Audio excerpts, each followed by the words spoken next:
Hey, I'm gonna talk about dance in this video. Also put these on, because I know I'm wearing on my shirt. What's up? This video, I'm gonna talk to you guys about dance, but about being at the club and what you should do at the club. This is Club Etiquette 101, starring me, Johnny Nitro. Hi. So here's what you do when you're at the club. First thing you do is you don't want to stand on the sidelines and be a boring bro, because that's not fun. A lot of guys do that. They just go with their friends, just hang out. They don't do much. And that's not, the best place to be at the club. Second, if you're at the club, you're moving around, you should be doing something. You shouldn't just stand there idly because no one likes that. It lowers the energy level of the club and it just drains everything for everyone.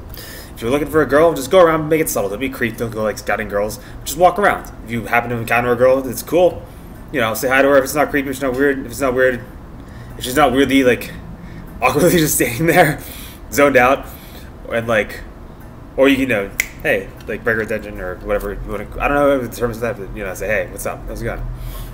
But other than that, you can just move your way through it. If you see like an open group of girls or guys and girls you want to talk to, you want to approach, by all means, go up there, say hi, introduce yourself, or just say hi to them, as I do.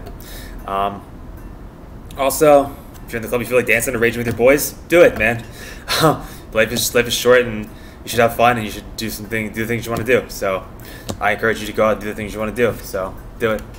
I'll take my sunglasses up because it's getting a little bit dark in here, and I'm not that much of a douchebag. So, but anyway, the main thing to keep in mind when you're trying to talk in a club is when it's gonna be loud. So make sure you get close. If you're aware of this thing called kinesthetic intelligence, you should know when to touch her and when not to. You shouldn't touch her when it's inappropriate because it's creepy. And you should touch her when the time is right. And if you don't, then you're kind of weird and you're kind of just like an oddball who's hanging out there. Like, does this guy even like want to get with me?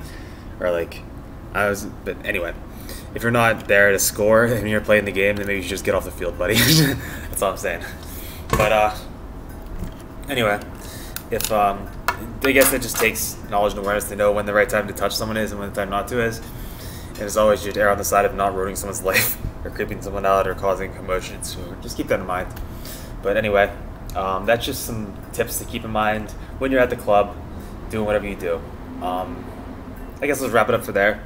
I'll tell you a story maybe too. This one time I was at a club in Singapore, and we went with. I was there with Ian, and we when we were there, he contacted his friend. I forget her name, but she was, I think, an Indian girl who was living in Singapore, which has like a really high Indian population and a high Chinese population. So when we were down there, we just went to the club. The funny thing is that I looked up like some things about Singapore. Or not Singapore, but Southeast Asia in general. And everyone was saying you don't need to bring pants because it's so warm that you just bring shorts. Don't bother packing pants. Because pants are just such a big commotion hassle to pack. So me, having read this, I was like, you know what? I'm going to take this advice into consideration and just not pack any pants. And wouldn't you know, as soon as we got to Singapore, like the first thing that we had to do was, well, the first thing that we ended up doing was going to a nightclub and you had to wear pants. So we're like, shit, we need to talk to Shangmina's dad, or it was something I think. I don't know. I wasn't ashamed of me. I didn't think of Soul Calibur 2 for some reason. Or, sorry, we didn't think of say that name, which is Soul Calibur 2 for some reason. Anyway, we had to borrow pants from her father, and the only pairs he had were like size 40s. I was wearing these like huge ass pants, and was just like wearing them on my lower body, and had to use like something that was like wasn't quite a belt, but was like something that could just barely tie around the waist to hold them up, just to get into the club. And by the way, she was like pretty loaded, so we got right in the VIP section, and we were wearing these weird, awkwardly large pants. So the entire time we were just getting like, or at least Ian thought we were getting like strange looks from people, just like, what the hell are these guys doing in these like awkward pants? I think we were getting strange looks or weird looks. I mean, I don't know. But anyway, it doesn't matter. We're in the VIP section, so who cares? But anyway, we ended up going to the very top. It was pretty awesome. We were hanging out there. We went to go get some drinks. Me and Ian were like, okay, we're going to go scout at the bar real fast because we should at least get to know that because we don't know how hard we're going to rage in this club. And the first thing we noticed was the drinks were really expensive there. Or we noticed it on our own time, but in our own way. We're not like, gay bros. But not that we are, not that even to be said, but it just sounded weird in my head because I had like a certain image of it. But then when I said it out loud, it sounded different. But I don't know. The point is, we both do things very differently. We both get along very well. So it's just how we do things. I don't know. Anyway. They're really expensive, so we just ended up getting beers because all the drinks there were like $20. That would have broken our budget for the entire trip like way soon. And as me, someone in their 20s, even though I have money and I came from money in my family, I don't think it's responsible to be spending like $20 or $30 a night on drinks when I'm like not even fully employed in my job yet. This is before I started working in Shell, so I don't know. But anyway, meanwhile, speaking on that note, there's some kids from Singapore, or I guess they're Singapore, but they could have been Chinese for all I know. But they look Chinese, and they were sitting at one of the VIP booths next to us, and they were ordering like bottle service of champagne.